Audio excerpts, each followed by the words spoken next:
क्या लिखा है हम लोगों ने क्वेश्चन? बोलिए। हमने लिखा है क्वेश्चन, मेरे पास है कि द सम ऑफ किसका? क्वेश्चन लिखा है कि the ratio of sum of n terms of two APs are, क्या है? 4 7n plus 1 ratio 4n plus 27, then find the ratio of their mth term। उसी का हिंदी ट्रांसलेशन मैंने लिख दिया कि दो समांतर श्रेणी के n पदों का अनुपात जो है वो ये दिया है, तो उनके mवें पद का अनुपात बताओ दोनों के। ठीक है, कुछ दिक्कत नहीं होनी चाहिए आपको, बात को समझिए। अब दो अगर AP हैं तो दोनों का कॉमन डिफरेंस सेम हो जरूरी थोड़ी है, दोनों के फर्स्ट टर्म सेम हो जरूरी थोड़ी है, तो अलग अलग हम मान करके चल रहे हैं। अगर कोई स्पेशल केस हुआ सेम का तो वो वैल्यू सेम ले ली जाएगी, अदरवाइज अलग अलग मान करके चल रहे हैं। ठीक है, लेट सॉल्व करते इसे हम।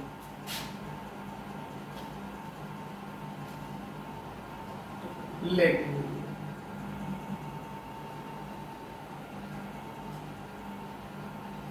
First term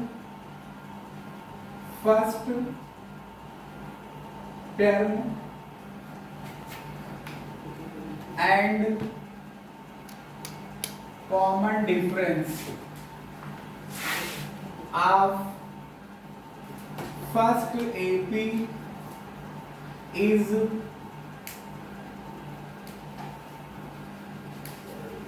A and D। थोड़ा सा समझिएगा, पहली जो AP है उसका फर्स्ट टर्म A मान रहे हैं, कॉमन डिफरेंस को D मान रहे हैं। यही हिंदी में लिखना हो तो पहली AP का फर्स्ट टर्म पहला पद A है, सर्वांतर D। ऐसे ही first term of first term and common difference second AP is capital A and capital D। दोनों को डिफरेंशिएट कर रहे हैं ना, दोनों में डिफरेंस पैदा कर रहे हैं, उत्पन्न कर रहे हैं कि पहले का फर्स्ट टर्म स्मॉल a है, दूसरे AP का फर्स्ट टर्म कैपिटल A है। पहले का कॉमन डिफरेंस स्मॉल d है, दूसरे का कॉमन डिफरेंस कैपिटल D है। ठीक है, अब अकॉर्डिंग टू क्वेश्चन के अकॉर्डिंग समझिएगा, जो ये लिखा है कि जो रेशियो निकाला गया है दोनों AP के n टर्म के समेशन का रेशियो निकाला गया है, मतलब दोनों AP के nवें पद के योग का अनुपात निकाला गया है। ठीक है, आप लोग लिखेंगे इंग्लिश में क्या? Sum of n terms of first AP अपान में क्या लिखेंगे? Sum of n terms of second AP। चलो मैं थोड़ा सा यहाँ पे इसको ले लेता हूँ, 4n plus 1 अपान कितना दिया है? 7n plus 1 अपान 4n plus 27। इसको मैं हिंदी में भी लिख दूँ, फिर उसके बाद में आप लोग देख लीजिएगा। प्रथम समांतर श्रेणी के n पदों का योग। ठीक है, ऐसे नीचे वाले का लिखना तो द्वितीय समांतर श्रेणी के n पदों का योग। ठीक, ये लिखा हुआ, क्या लिखा है? 7n plus 1 अपान 4n plus 1। ये क्वेश्चन में दिया है। ठीक है, अब आप योग या समेशन वाला फार्मूला लगाइए। n टर्म के समेशन का फार्मूला पहले AP का ऊपर लिखना है, नीचे जो लिखना है वो दूसरे AP का लिखना है। तो n/2 into 2a plus n-1 into d। इसमें कोई दिक्कत हो इतने में तो बताओ। ये फर्स्ट AP का हुआ, सेकेंड AP में नंबर ऑफ टर्म तो इक्वल है, दोनों में डिफरेंस काहे का है? खाली फर्स्ट टर्म का और कॉमन डिफरेंस का, पहले पद का और सर्वांतर का। तो कितना आया 2a plus n minus 1 into d equals to कितना आ जाएगा 7n प्लस 1 अपान 4n प्लस 27।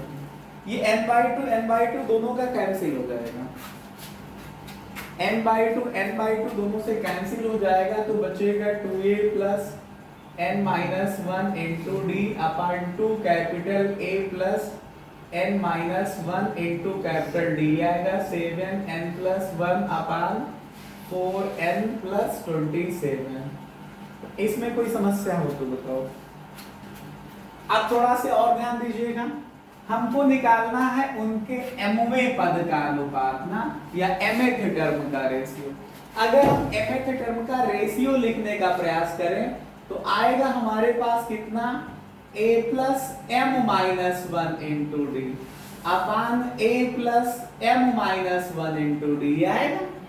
हमें ये वैल्यू चाहिए ना, तो इसका मतलब जो ये 2 लिखा है ये कैंसिल होना चाहिए, तो ऊपर से 2 कॉमन ले लो, नीचे से 2 कॉमन ले लो, कैंसिल कर दिया जाए।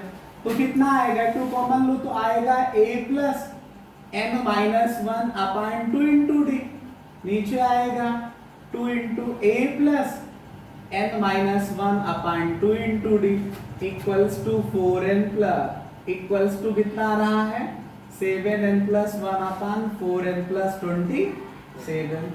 2 से 2 कैंसिल कर दो तो आएगा a plus n minus 1 upon 2 into D total upon a plus n minus 1 upon 2 into capital D, ये 7n प्लस 1 अपान 4n प्लस 27। इसमें कोई समस्या हो इतने में समझने में तो बता दो, किसी को भी कोई समस्या हो तो बताइए इतने में। यही अब क्वेश्चन का टर्निंग पॉइंट होने जा रहा है, बात को समझिए। यहाँ तक हमने कुछ माइंड यूज नहीं किया, जैसा क्वेश्चन दिया था वैसे मैं लिखता चला गया, जो कॉमन था वो कैंसिल कर दिया। ब्रेन का यूज यहाँ पे करना है क्वेश्चन में। आप समझिए, आपको लाना है जहां n-1 अपान 2 लिखा है, यहां पे m-1 लेके आना है, यही तो लाना है। जहां पे हमारे पास n-1 अपान 2 है वहां पे क्या चाहिए हमें m-1 चाहिए, तभी तो आएगा a plus m-1 into D, capital A plus m-1 into D कब आएगा जहां पे n-1 अपान 2 लिखा है उसके स्थान पे क्या आना चाहिए m-1 आना चाहिए ना। तो लेट क्या मान लिया मैंने कि जहां पे n-1 अपान 2 है उसे मैं m-1 लिखने जा रहा हूं। थोड़ा सॉल्व करते हैं हम लोग, तो ये आपके पास आ जाएगा n-1 की वैल्यू 2m-2, 2 को ट्रांसफर कर दिया मैंने, मल्टीप्लाई हो जाएगा, तो n की वैल्यू निकालोगे तो 1 प्लस में हो जाएगा उधर, प्लस 2m-2, तो n के स्थान पे 2m-1 आ जाएगा ना, क्या आ जाएगा। इसका मतलब ये हुआ कि जहां जहां पे हमारे पास n लिखा है वहां वहां पे मैं 2m-1 इस आइडेंटिटी में रख दूं, इस सर्वसमीकरण में रख दूं, तो आपकी जो जरूरत है वो पूरी हो जाएगी। आप देखिए कैसे पूरी होती है।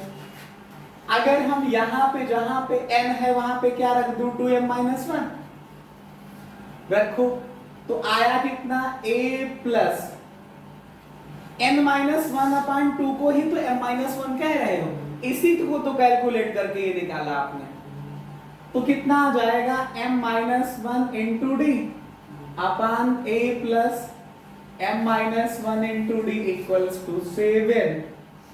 n की वैल्यू आ रही है 2m-1 प्लस का 1 अपान 4 इंटू 2m-1 और प्लस का 7। तो ये क्या हुआ, ये कितना है क्वेश्चन में 27 दिया है, ये लिखा तो है जो लिखना है, ठीक है। इसको ध्यान से देखिए, ये क्या है, ये फर्स्ट एपी का mth टर्म हुआ और ये सेकंड एपी का mth टर्म हुआ कि नहीं बोलो। तो इसका मतलब हुआ mth टर्म,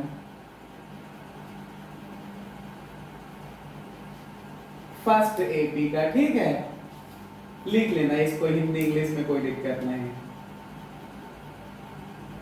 ये किसका हुआ? सेकंड एपी का।